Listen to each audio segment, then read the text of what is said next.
សម្រេចច្បាស់ហើយឬច្បាស់ហើយថាបងរើសគេ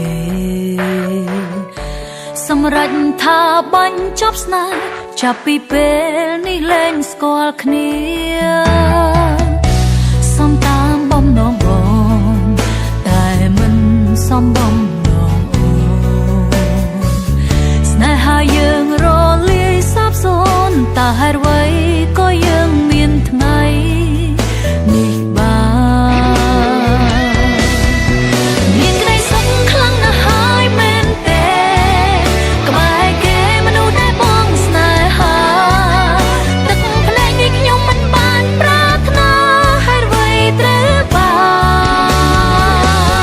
នជីវិតខ្ញុំកំពុងតែវេទនាផ្ទុយពីគ្នាបងរស់នៅសុខសាន្ត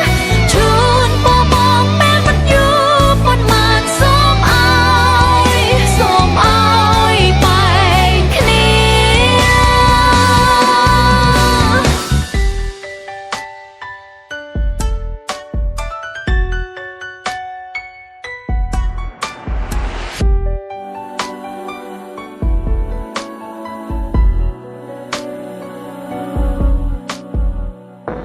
សម្រេចច្បាស់ហើយឬ